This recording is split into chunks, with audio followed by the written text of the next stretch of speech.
Nah, apa yang dilakukan bagi sekolah yang belum menyusun sebelumnya? Nah, mesti kita harus mempunyai inspirasi KOSP dulu kan gitu. Ya kita pakai amati gitu ya Bapak Ibu. Amati tiru modifikasi gitu. Iya. Nah, kita lihat dulu contoh KOSP sudah ada di link materi Bapak Ibu. Jika nggak ada nanti saya tambahkan juga di link 3 juga ada ya Bapak Ibu. Nah, apakah satuan pendidikan telah memiliki visi dan misi? Gitu. Masih ingat ya Bapak Ibu, visi itu berarti apa Bapak Ibu ya? Visi, cita-citanya. Nah, ya cita-cita yang harus diraih. Maka kalau kata kerjanya apa ya Bapak Ibu? Kalau visi itu dimulai dengan apa ya Bapak Ibu? Kata benda ya Pak ya. Terwujudnya lulusan yang apa? Nah, yang sikapnya bagaimana, yang pengetahuannya bagaimana, yang keterampilannya bagaimana. Bukan mewujudkan, kalau mewujudkan itu misi. Karena misi itu adalah proses untuk mencapai visi. Nah, itu yang sering kalau dulu itu kan ada diklat CKS ya Bapak Ibu. Nah, kalau sekarang kan CKS CPS-nya udah tidak ada. Jadi kita pakai guru penggerak. Gitu. Kemudian siapa yang fasilitasi dan terlibat dalam penyusunan ini? Nah, itu harus kita pertimbangkan dulu, tentu dengan mengamati dulu, melihat contohnya, kemudian mereview kembali visi misi kita apakah masih sesuai. Kemudian kemarin waktu diklat penguatan kepala sekolah jenjang SMA, SMK, banyak yang bertanya Bu, sesuai dengan RKJM-nya. Kemudian apakah yang akan dilakukan dalam bahasan KOSP oleh kepentingan internal, yaitu oleh baik itu kepala sekolah maupun pendidiknya. Kemudian apakah yang akan dilakukan dalam bahasan KOSP oleh pemangku kepentingan eksternal, baik itu orang tua, komite. Nah, kalau di SMK itu ada DUDI juga. Nah, tentu Bapak Ibu kita lihat dulu. Jadi ini yang belum pernah mesti harus amati, tiru, modifikasi tadi ya Bapak Ibu. Oke. Kemudian proses penyusunan kurikulum ini bersifatnya tetap. Jadi tetap mengacu pada kerangka dasar kurikulum yang ditetapkan oleh pemerintah pusat. Sekali lagi kerangka dasarnya itu ditetapkan oleh pemerintah pusat. Kemudian fleksibel dinamis itu sekolah itu bisa mengembangkan KOSP berdasarkan pada kerangka dan struktur kurikulum sesuai dengan karakteristik dan satuan pendidikan. Jadi di dalam, misalnya di sini ya Bapak Ibu ya, di karakteristik satuan pendidikan tentu itu menjadi haknya sekolah untuk mengembangkan, karena masing-masing sekolah berbeda. Meskipun ATM ya, sekolah yang di Kalongan dengan sekolah yang di Batang meskipun berdekatan akan tetap berbeda juga, bahwa dalam satu sekolah pun akan berbeda ya. Ada yang di gunung, ada yang di laut. Jadi kalau di Jepara itu ada di gunung, ada yang di laut. Itu juga tentu tetap berbeda analisis konteksnya. Kemudian visi misi tujuannya itu jadi ini yang harus menjadi poin bagi sekolah ketika dia menganalisis konteksnya, menjadi profil sekolah atau karakteristik satuan pendidikan, merumuskan visi misi tujuannya, menentukan pengorganisasian pembelajaran, menyusun rencana pembelajaran, dan merancang pendampingan evaluasi dan pengembangan profesionalnya. Nah, kita lihat Bapak Ibu, jadi di sini untuk langkah 3, 4, 5 yaitu menentukan pengorganisasian pembelajaran, menyusun rencana pembelajaran, merancang pendampingan, itu kita evaluasi jangka pendek, artinya bisa per semester atau tahunan. Nah, kalau di analisis konteks sampai merancang dan analisis konteks, merumuskan visi misi tujuan dan merancang pendampingan itu bisa kita evaluasi jangka panjang seperti itu di RKJM-nya.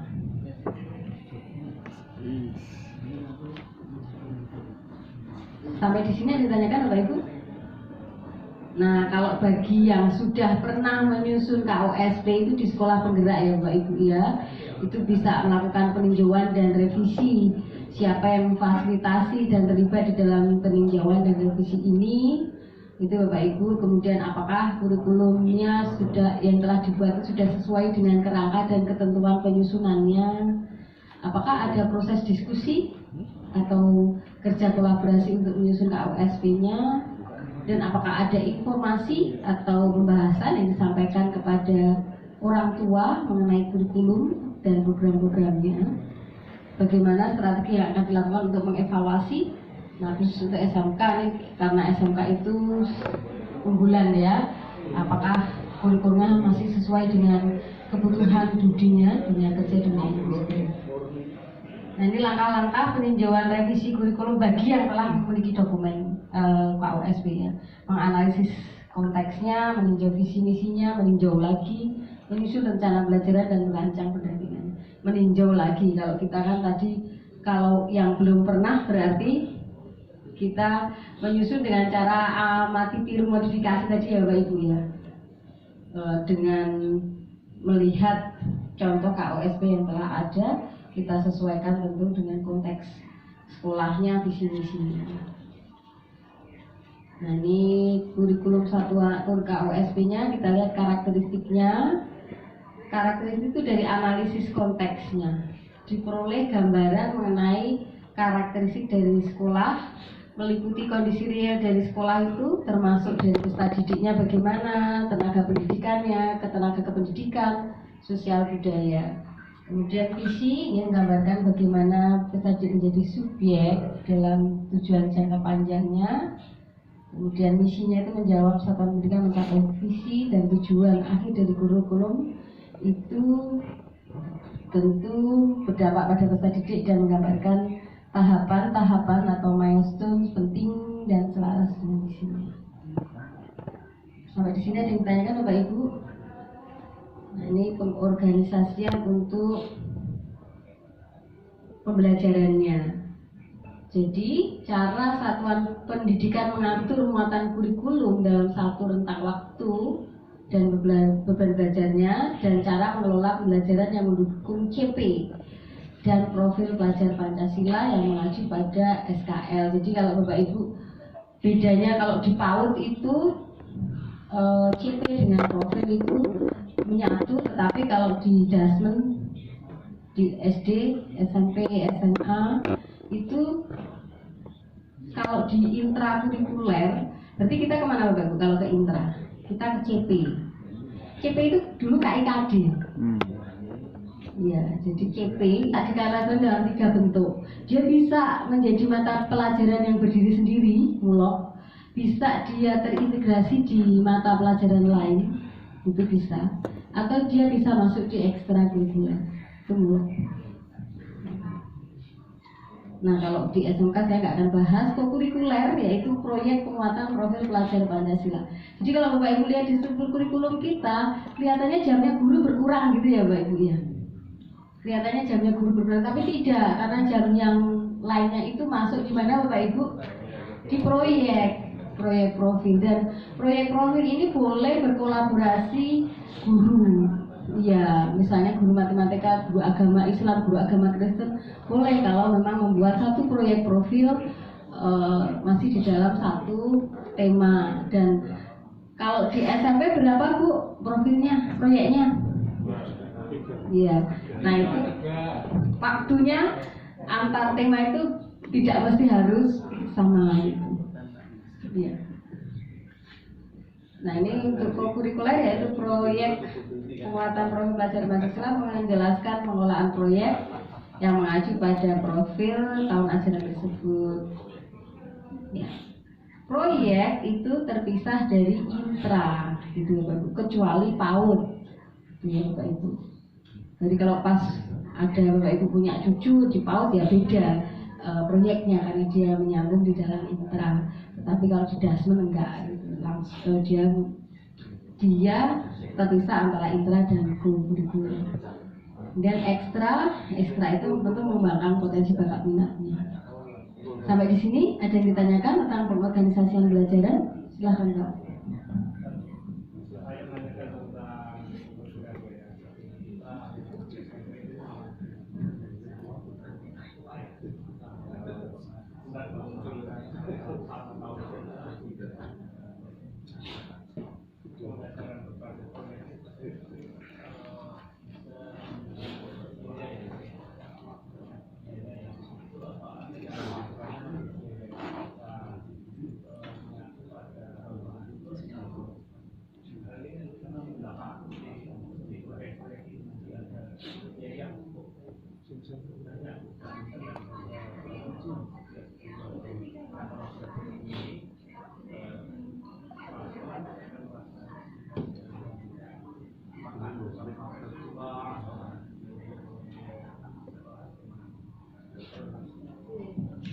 Ya Bapak Ibu, kita bedakan dulu ya. Ada pembelajaran berbasis proyek, ada proyek penguatan profil pelajar Pancasila. Kalau kita berbicara tentang pembelajaran berbasis proyek, berarti intra apa ko? Intra, karena di pembelajaran. Kita larinya kemana? CP, gitu ya Bapak Ibu. Tapi ketika kita berbicara ko-kurikuler, berarti kan ini proyeknya penguatan profil pelajar Pancasila. Saling berkolaborasi. Bagaimana tentang dananya? Apakah harus ada dana dan sebagainya? Nah, apakah boleh didanai? Kalau di pos ada ya Mbak Ibu ya? Untuk penguatan, iya di SKL berarti ya, nanti masuk di program SKL. Namun demikian tidak mesti semua proyek itu kan memerlukan biaya. Nanti proyek akan dibahas lebih lanjut Pak di materi proyek. Kayaknya kita ada materi proyek ya? Ada Bu. Ada, nanti bisa dibahas lebih lanjut seperti apa, bagaimana ya Pak ya? Begitu. Kalau misalnya pertanyaannya bisakah mengambil dana dari BOS, kalau itu memungkinkan silakan, kayaknya ada juga gitu. Nah, kalau kayak di sekolah penggerak itu kan mempunyai BOS kinerja ya, nah itu digunakan untuk itu juga bisa gitu. Tapi tentu ya itu berdasarkan pada kesepakatan sekolah, dibebaskan kepada sekolah Pak. Yang enggak dibebaskan adalah ketika memungut ya Bapak Ibu, karena sekolah tetap tidak boleh memungut. Iya, dan kalau menerima sumbangan silahkan. Itu sih Pak, nanti dibahas lagi. Iya. Oh iya, boleh silahkan Bu. Berkaitan dengan pembiayaan di kegiatan kurikuler untuk proyek penguatan profil pelajar Pancasila, kita bisa meminimalkan anggaran dengan memanfaatkan yang namanya aset thinking. Oh iya betul. Apa yang ada di sekolah, apa yang ada di bapak ibu, apa yang ada di siswa bahkan apa yang ada di komunitas sekolah, itu bisa kita manfaatkan. Contoh yang real ini di satu sekolah mengadakan kegiatan proyek penguatan cooking class. Cooking class ini sekolah mengajarkan tentang kuliner. Sekolah tidak mengeluarkan anggaran untuk sekolahnya, tetapi meminta bantuan orang tua ini.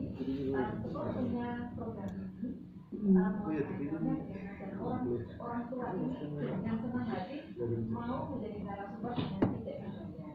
Jadi anak-anak murid ini bisa belajar cooking class dengan tidak berbayar dan memperoleh hasil yang maksimal. Nah, ini salah satunya asset based thinking. Iya, terima kasih Bu Budar.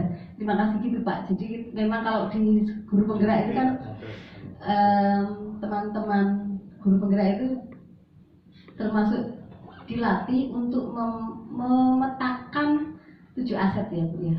7 aset. Jadi aset based thinking. Jadi tidak kok sekolah saya nggak punya apa, itu berarti malah nggak berpikir pada aset based thinking, tapi malah berpikir pada negatifnya, tetapi selalu berpikir positif.